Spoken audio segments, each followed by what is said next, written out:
நன்றி ஐயா. அடுத்ததாக மாண்புமிகு மருத்துவ மற்றும் மக்கள் நல்வாழ்வுத்துறை அமைச்சர் அவர்களை விளக்க உரையாற்ற அன்புடன் அழைக்கின்றோம்.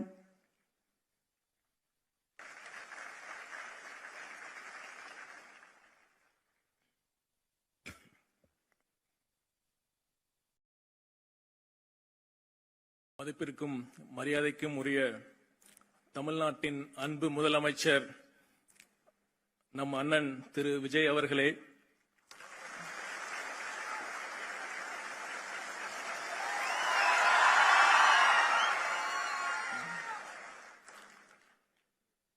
மேடையில் வீற்றிருக்கும் அரசு தலைமை செயலாளர், சுகாதாரத்துறை செயலாளர், பொது சுகாதாரம் மற்றும் நோய் தடுப்புத்துறை இயக்குநர் உள்ளிட்ட அனைத்து அரசு உயர் அதிகாரிகளே, இன்று முதலமைச்சர் அவர்களின் திருக்கரங்களால் பணி நியமன ஆணைகளை பெறப்போகும் எனது அருமை சகோதர சகோதரிகளே,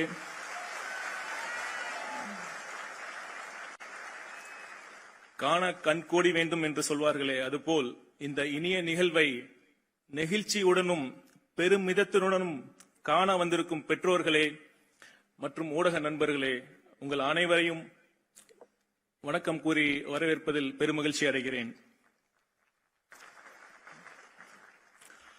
தமிழக சுகாதாரத்துறை வரலாற்றில் இது ஒரு பொன்னாள்.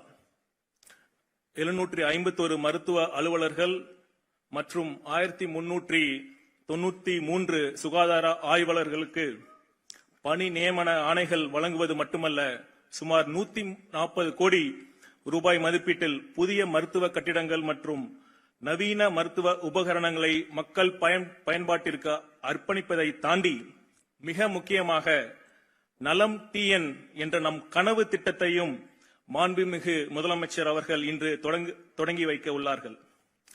பல முக்கிய பணிகளுக்கு மத்தியில் இந்த சிறப்புமிகு நிகழ்விற்கு வருகை புரிந்து இதனை மேலும் சிறப்பாக்கி அழகாக்கிய நம் முதல்வர் அவர்களுக்கு உங்கள் அனைவரின் சார்பாகவும் சுகாதாரத்துறையின் சார்பாகவும் நெஞ்சார்ந்த நன்றிகளை தெரிவித்துக் கொள்கிறேன்.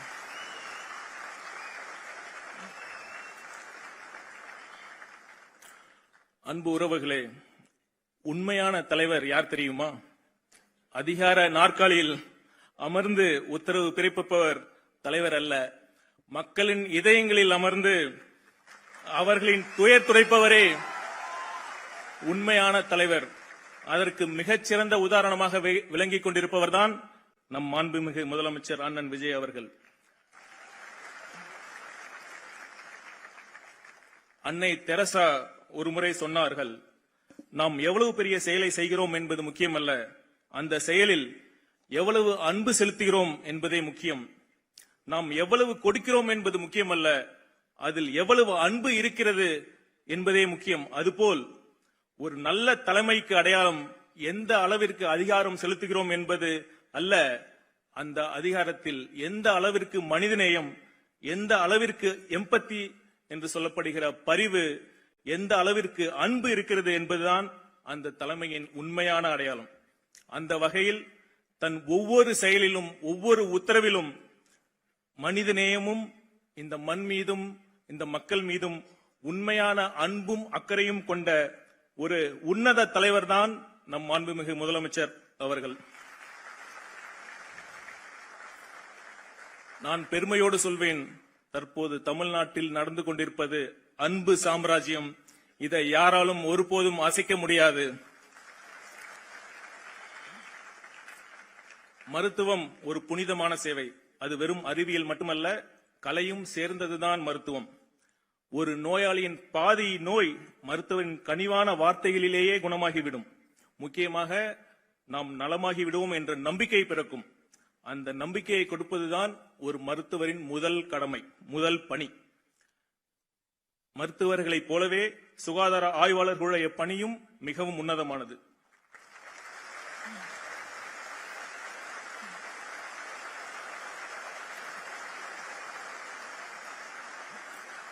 ஒரு மருத்துவர் நோயை குணப்படுத்துகிறார், சுகாதார ஆய்வாளர்கள் நோய் வராமல் தடுக்கக்கூடிய அனைத்து முயற்சிகளும்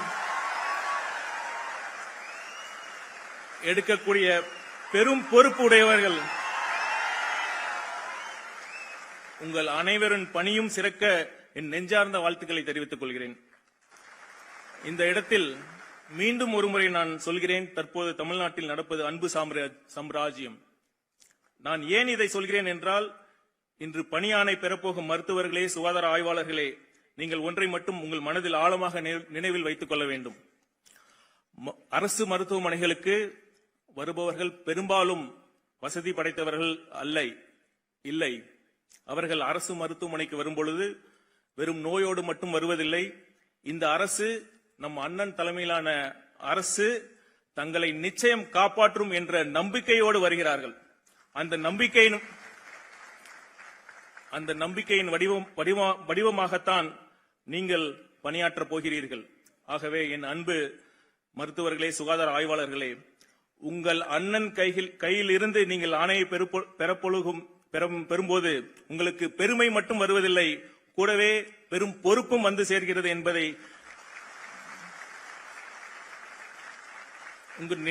உங்கள் நினைவில் வைத்துக் கொள்ள வேண்டும். உங்கள் சிகிச்சை மட்டுமல்ல, நீங்கள் எளிய மக்களிடம் காட்டும் பரிவும் கனிவான பேச்சும் அன்பான வார்த்தைகளும் தான் இந்த அரசின் மீதான அவர்களின் நம்பிக்கையை காப்பாற்றும் என்பதை நாம் அனைவரும் நினைவில் கொள்ள வேண்டும். இந்த நிகழ்ச்சியில் மற்றொரு முக்கிய அங்கமாக நலம் டிஎன் என்ற ஹெல்த் பவுண்டேஷன் இன்று மாண்புமிகு முதலமைச்சர் அவர்களால் ஆரம்பிக்கப்பட உள்ளது. இது ஒரு செக்ஷன் 8 நான் ப்ராஃபிட் கம்பெனி. எதற்காக இந்த அமைப்பு என்றால், மருத்துவத்துறையில் இந்தியாவிற்கே முன்னுதாரணமாக தமிழ்நாடு திகழ்கின்ற போதிலும் அனைவருக்கும் தரமான மருத்துவ வசதி என்ற நம் முதலமைச்சரின் லட்சிய பாதையில் நாம் கடக்க வேண்டிய தூரம் இன்னும் அதிகமாகவே உள்ளது.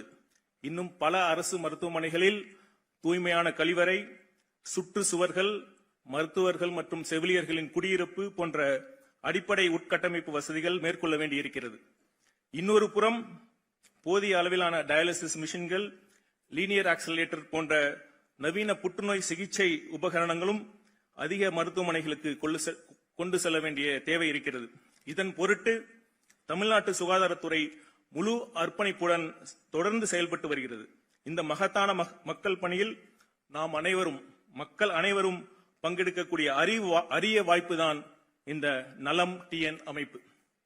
பெரும் கார்ப்பரேட் நிறுவனங்கள் முதல் பொதுமக்கள் வரை இந்த அமைப்பின் மூலம் அனைவரும் தங்களால் இயன்ற பங்களிப்பை எளிமையாகவும் பாதுகாப்பாகவும் முழு வெளிப்படை தன்மையுடனும் வழங்கும் வகையில் இந்த அமைப்பின் இணையதளம் ஏற்படுத்தப்பட்டுள்ளது என்பதை மகிழ்ச்சியுடன் தெரிவித்துக் கொள்கிறேன். I take this opportunity to appeal to all corporates, small businessmen and other business people to donate generously to this health foundation for the cause of improving healthcare in the state of Tamil Nadu. அதேபோல் பொதுமக்களும் இனி உங்கள் வீட்டில் ஒரு திருமணமோ அல்லது பிறந்தநாள் விழாவாகவோ எதுவாக இருந்தாலும் சரி, ஒரு சிறு பங்கை, அது 100 ரூபாயாக இருந்தாலும் சரி, 1000 ரூபாயாக இருந்தாலும் சரி, இல்லை சில லட்சங்களாக இருந்தாலும் சரி, அதை அரசு மருத்துவமனைகளின் மேம்பாட்டிற்காக வழங்க முன்வருமாறு தாழ்மையுடன் கேட்டுக்கொள்கிறேன். இதில் மேலும் ஒரு சிறப்பு என்னவென்றால், நீங்கள் எந்த மருத்துவமனைக்கு உங்கள் நன்கொடை செல்ல வேண்டும் என்பதையும் நீங்களே தேர்ந்தெடுக்க முடியும். ஒன்று மட்டும் நிச்சயம், நீங்கள் கொடுக்கும் ஒவ்வொரு ரூபாய்க்கும் 100% முறையான வெளிப்படைத்தன்மை, டிரான்ஸ்பரன்சி இருக்கும். இது நம் முதலமைச்சர் அவர்களின் உத்தரவாதம். இறுதியாக ஒன்றை மட்டும் கூறிக்கொண்டு என் உரையை முடித்துக் கொள்கிறேன். மக்களிடம் செல் என்று அறிஞர் அண்ணா கூறினார். நாளை முதல் நீங்கள் மக்களிடம் செல்ல போகிறீர்கள். இன்னும் சரியாக சொல்ல வேண்டுமானால், இந்த அரசு உங்களை மக்களிடம் அனுப்பி வைக்கிறது. அரசு பணி என்பது மிகவும் உன்னதமான பணி. பிறருக்கு எதையும் எதிர்பார்க்காமல் செய்யும் உதவிதான் உண்மையான மகிழ்ச்சியை தரும். அப்படி எதையும் எதிர்பார்க்காமல் பிறருக்கு உதவி செய்யக்கூடிய அரிய வாய்ப்பை இந்த அரசு பணிதான் வழங்குகிறது. ஆகவே என் அன்பு சகோதர சகோதரிகளே, சிறப்பாக பணி செய்யுங்கள். உங்கள் வாழ்வில் அனைத்து மகிழ்ச்சியையும் பெற்று வளமாக வாழ இந்த அரசின் நெஞ்சார்ந்த வாழ்த்துக்களை தெரிவித்துக் கொண்டு இந்த வாய்ப்பை வழங்கிய மாண்புமிகு முதலமைச்சர் அவர்களுக்கு நன்றி கூறி விடைபெறுகிறேன். நன்றி, வணக்கம்.